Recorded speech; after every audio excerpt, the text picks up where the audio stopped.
parlons vrai. Il y a des personnes qui lisent la parole de Dieu juste pour pouvoir exhorter, juste pour pouvoir pointer les autres du doigt, pour pouvoir regarder les autres pour dire voilà, toi tu ne vis pas bien. En tout cas, si tu es dans ce cas-là, viens ici, on en parle. Tu sais, la Bible, lorsqu'on l'ouvre pour la lire, c'est oui pour connaître Dieu, mais c'est également pour pouvoir nous mirer. La parole de Dieu agit comme un miroir. Que tu puisses te mirer là-dedans pour voir quel trait de caractère tu dois encore travailler. La Bible même nous dit que ceux qui portent du fruit, c'est-à-dire tu connais Dieu, tu es attaché à Jésus-Christ, tu fais son œuvre, donc tu portes déjà des fruits visibles. Mais il va venir encore t'émonder, c'est pour dire tu n'es pas encore assez. Il va émonder, il va te tailler, il va encore briser, façonner des choses pour que tu puisses encore porter beaucoup de fruits. Et lorsque la Bible nous dit ça, c'est dans Jean 15, je vais mettre la référence tantôt. Lorsque la Bible te dit qu'il va t'émonder, ça veut dire tu n'es pas parfait. Donc il n'y a pas cet homme de Dieu pour dire, même si tu as lu 100 fois la Bible, lis toujours la Bible avec dans l'optique de te mirer pour dire Seigneur, parle-moi, qu'est-ce que je dois changer, qu'est-ce que je dois laisser encore transformer en moi. Le renouvellement de l'intelligence se fait chaque jour. Donc, si toi, tu lis la parole de Dieu, que tu ne vois rien à travailler en toi, pose-toi la question, serviteur ou servant de Dieu, ou bien fils de Dieu. Soit l'orgueil a pris sa place, soit tu lis mal la parole de Dieu.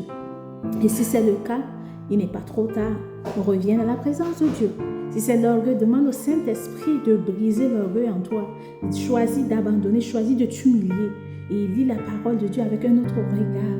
Le regard où tu te dis, Seigneur, je me mire, je vois ce qui te plaît, ce qui ne te plaît pas, pour être transformé. Ne lis jamais la parole de Dieu pour pouvoir pointer les autres du doigt. Ce n'est pas ça l'objectif. Oui, on lit la parole de Dieu pour pouvoir édifier les autres, pour pouvoir les exhorter, mais pas pour les pointer du doigt. Lis d'abord pour toi, parce que la transformation que tu vas être, tu vas voir, et tellement tu es transformé. Il y a des personnes, on aime le dire, tu es la Bible que je ne lis pas. C'est-à-dire la personne même réincarne la Bible au travers de son attitude. Tu ne peux pas être là. Souvent, je regarde, j'écoute des hommes de Dieu qui se disent, moi je suis quoi. Mais quand tu regardes leur attitude, le caractère, tu te demandes c'est quelle Bible que la personne lit. Est-ce qu'on parle de la même parole de Dieu qui transforme, qui brise le caractère? Parce que la personne, il y a 10 ans que la personne fait 30 ans de ministère, mais tu ne vois pas les fruits de l'esprit au travers de la vie de cette personne. Et c'est dommage. Et c'est ces choses-là qui sont en train de détruire, qui sont en train d'éloigner le cœur du peuple de Dieu. Parce que moi, je vois que toi, malgré tes 40 ans de ministère, malgré tes 30 ans de ministère, tu n'as pas été transformé. C'est difficile de dire à quelqu'un qui vit une mauvaise vie, il faut changer. Il va te dire, mais ton pasteur là-même est comment?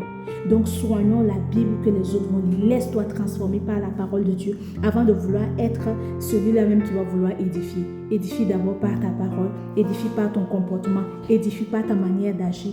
Lis la parole pour te mirer toi d'abord et non pour montrer la cour du voisin du doigt. Donc, c'était mon exhortation pour toi aujourd'hui. Prends soin de toi. Shalom.